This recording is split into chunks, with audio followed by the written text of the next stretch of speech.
జయ జయ హే తెలంగాణ నినాదంతో ఈ తెలంగాణ రాష్ట్రాన్ని సాధించినరు.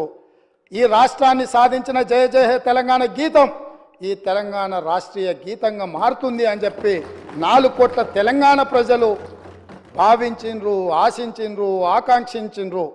కానీ ఈ గొప్పతనం ఒక దళిత బిడ్డకు, ఈ గొప్పతనం ఆనాడు ఉద్యమాన్ని ఉవ్వెత్తున ముందుకు నడిపించిన ఒక ఉద్యమకారుడికి ఇవ్వకూడదన్న ఆలోచనతో, కుట్రతో నాటి పాలకులు జయ జయ తెలంగాణ గానాన్ని, గీతాన్ని తెలంగాణలో వినిపించకుండా నిషేధించినంత పనిచేసిండ్రు అధ్యక్ష. అందుకే ఈరోజు ఆ ఉద్యమ స్ఫూర్తితో ఉద్యమాలను గౌరవించే పార్టీగా, ప్రజల పోరాటాలను గుర్తించి, ప్రజల యొక్క ఆకాంక్షలను మన్నించి, ప్రజల యొక్క ఆలోచనలకే అనుకూలంగా పరిపాలన అందించిన పార్టీగా జయ జయ తెలంగాణ గీతాన్ని రాష్ట్రీయ గీతంగా ఆమోదించినాం. కనీసం దాన్నైనా, కనీసం ఆనాడు ఉద్యమం, ఆనాడు రాష్ట్ర సాధనలో గత 9.5 సంవత్సరాలు వాళ్ళు అనుభవించిన అధికారానికి పునాదులు వేసిన ఈ గీతాన్ని రాష్ట్రీయ గీతంగా మేము ఆమోదిస్తే అభినందిస్తారేమో, అభినందించకపోయినా ఆహ్వానిస్తారేమో అని చెప్పి 4 కోట్ల తెలంగాణ ప్రజలు ఎదురు చూస్తే నిరాశనే మిగిలింది అధ్యక్ష.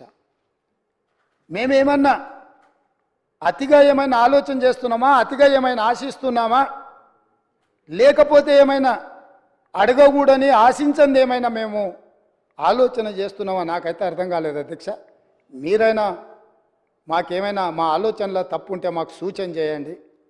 ఇన్ని గొప్ప నిర్ణయాలు తీసుకున్న ఈ ప్రభుత్వాన్ని అభినందించడానికి ప్రతిపక్ష నాయకుడిగా వారక్కడ కూర్చొని ఈ ప్రభుత్వం ఇగో ఈ మంచి చేసింది, ఈ మంచిని మేము ఆహ్వానిస్తున్నాం, ఈ మంచి జరగాల్సిందే, ఇగో ఈ పరిపాలనలో మీరు తీసుకున్న నిర్ణయాలలో ఈ లోపాలు ఉన్నాయి, ఈ లోపాలను మీరు మార్చుకోండి, ప్రజలకు మంచి పాలనను ఇవ్వండి అని ప్రధాన ప్రతిపక్ష నాయకుడు అక్కడ కూర్చొని సూచన చేసినుంటే వారి గౌరవం పెరిగేదే తప్ప వారి గౌరవం తగ్గదు అధ్యక్ష.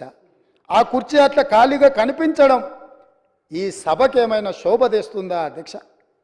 ఎందుకు వారు అట్లా ఖాళీగా పెట్టి సభకు గైరాజరవ్వడం అనేది ఈ తెలంగాణ సమాజానికి ఏమైనా ప్రయోజనం ఉంటుందా అధ్యక్ష? మీరు ఆలోచన చేయండి.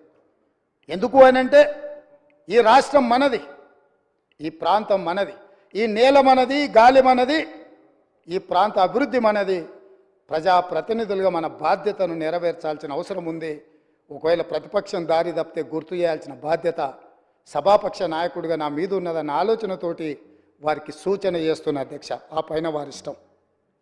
అదేవిధంగా అధ్యక్ష, పదే పదే ఈ ప్రభుత్వం వచ్చిందో రాలేదో దివాలా తీసింది, ఈ ప్రభుత్వం దగ్గర చెల్లిగవ్వలేదు, ఈ ప్రభుత్వం ఎట్లా నడుపుతారు, ఆ పథకం ఎట్లా చేస్తారు, ఈ పథకం ఎట్లా అమలు చేస్తారు, మీ దగ్గర నగదేడు ఉంది, వాళ్ళ ఆలోచన ఎట్లుందంటే అట్లా జరిగితే బాగుండు, వీళ్ళు దివాలా తీస్తే బాగుండు, ప్రజలకు ఏం అందకపోతే బాగుండు, ప్రజలు ఇబ్బందులలో ఉంటే బాగుండు అని ఉట్టి మీద పిల్లి శాపనార్థాలు పెట్టినట్టే ఉంది అధ్యక్ష.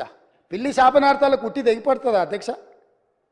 అట్లనే 9.5 సంవత్సరాల అధికారంలో ఉన్న మీరు కనీసము 100 రోజులు కాకముందే రోజు పొద్దున్న లేస్తే ఈ శాపనార్థాలు ఏంది అధ్యక్ష? నేను మీకు గుర్తు చేయదలుచుకున్న అధ్యక్ష, వాళ్ళు అధికారంలో ఉన్నప్పుడు గత ప్రభుత్వ ఉద్యోగులు ఇక్కడ ఉన్నారు, బయట కూడా ఉన్నారు. ఈ ప్రభుత్వ ఉద్యోగులకు గత ప్రభుత్వాలు ఎన్ని ఉన్నా 1 తారీఖు నాడు జీతాలు రిటైర్ అయిన ఉద్యోగులకు పెన్షన్లు ఇచ్చేది అధ్యక్ష. కానీ గత ప్రభుత్వం 25 తారీఖు వరకు విడతల వారీగా ప్రభుత్వ ఉద్యోగులకే జీత భత్యాలు ఇవ్వలేనంత పరిస్థితి, ఆర్థిక సంక్షోభాన్ని కల్పించి మొత్తం రాష్ట్రాన్ని దివాలా తీపించి ఈ రాష్ట్రంలో ఉద్యోగస్తులకు జీత భత్యాలు ఇవ్వని పరిస్థితులు కల్పించి